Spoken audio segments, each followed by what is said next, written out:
अफगानिस्तान में ऐसा सीन क्या है, क्यों वहां पे कोई भी एम्पायर ऐसा टिक नहीं पाता है। अब मैं आपको एंशिएंट टाइम पर ले चलता हूँ। क्या एंशिएंट टाइम पे कैसे ले चलता हूँ? अब अलेक्जेंडर का नाम सुना होगा आपने, 326 BC 325 BC आराम मतलब देखा जाए तो अगर उस दौरान ही अलेक्जेंडर का क्या हुआ था, आक्रमण हुआ था हमारे यहाँ, भारत पर आक्रमण किया था उसके। आपको इस बात की जानकारी होगी कि उसी के बाद क्या हुआ था, चंद्रगुप्त ने क्या किया, चंद्रगुप्त बाद में चंद्रगुप्त मौर्य क्या हुआ, सिकंदर के आक्रमण के बाद क्या हुआ, चंद्रगुप्त मौर्य सत्ता पर काबिज हो गया। तो अलेक्जेंडर अफगानिस्तान में काफी परेशान हुआ था, समझ रहे हो, तो वहां पे तीर भी लग गया था, उसकी वजह से वो काफी परेशान हुआ था अलेक्जेंडर। तो अलेक्जेंडर भी वहां पे परेशान हुआ। एंशिएंट टाइम से जिसके पास में अफगानिस्तान रहा है वो परेशान होती ही रहा है। आप मिडिवल टाइम में आइए, बाबर का एग्जाम्पल लीजिए। बाबर उज्बेकिस्तान में जगह की फरगना 11 साल की उम्र में वहां का शासक बना था, है कि नहीं? और वो बार बार समरकंद को जीतना चाहता। क्यों समरकंद को क्यों जीतना चाहता?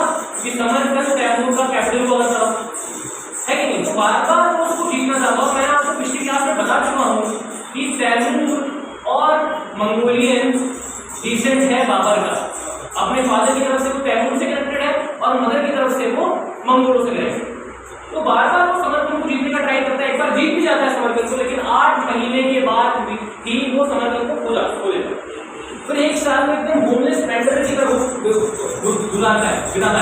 मैंने आपको ये सब चीजें बताई, अपनी कहानी बताई। एक टाइम ऐसा भी था कि उसके पास खाने वाने के पैसे वैसे नहीं थे, समझ रहे हो? तो काबुल को जब उसने जीता है, काबुल को थोड़ा टाइम बाद जब काबुल को जीता है, और काबुल के बाद जब इंडिया पर उसने सोचा कि मैं इंडिया पर अटैक करूँ, क्योंकि वहां पर वो सेंट्रल एशिया में कोई भी बड़ा एम्पायर बनाने की हालत में नहीं था। क्यों? क्योंकि ऑटोमन एक तरफ और एक तरफ था ईरान का सफाविद एम्पायर, एक तरफ जो उज्बेक रूलर्स थे वो काफी क्या थे, भाई हॉस्टाइल थे उसको लेकर। तो उसने सोचा क्यों मैं इंडिया की तरफ आऊँ और इंडिया पर अपना एम्पायर बनाऊं।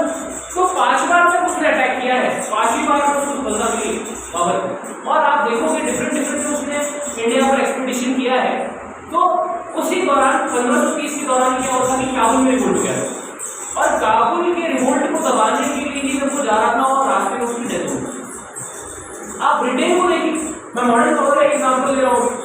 ब्रिटेन को देखिए आप लोग, ब्रिटेन में जो फर्स्ट एंग्लो अफगान वॉर लड़ी है उसमें क्या बैटल था, 14,500 ब्रिटिश सैनिक है अफगानिस्तान में।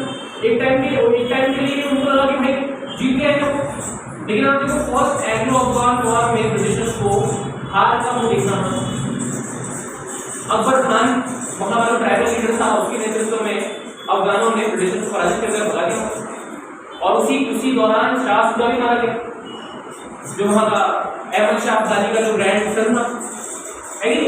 तो मेरा क्या कहने का मतलब कि अफगानिस्तान ऐसा एक इलाका रहा है जो ग्रेवयार्ड ऑफ एम्पायर्स, उसको अगर हम कहें तो गलत नहीं हो। आप देखिए ब्रिटेन का एग्जाम्पल देखिए, उसके बाद आप यूएसएसआर का एग्जाम्पल देखिए, रशिया का यूएसएसआर का एग्जाम्पल। रशिया जो कोल्ड वॉर हारा है वो अफगानिस्तान नहीं इंटेंकर होकर हारा। अफगानिस्तान में रशिया की सेना घुसी और उसके बाद वहां पे वो डिफरेंट वॉर्स में लग गए और उसके बाद उनका सेटल हो गया। तो ब्रिटेन भी वहां कुछ नहीं कर पाया, रशिया जो सुपर पावर था कुछ नहीं कर पाया। फिर अभी आपने अमेरिका की हालत देखी, बराक ओबामा के टाइम से ही वहां से क्या हो रहा है, वहां अपनी सिक्योरिटी फोर्सेस को निकाल रहे, हटा रहे, और जो बाइडेन ने पूरा नहीं निकाला।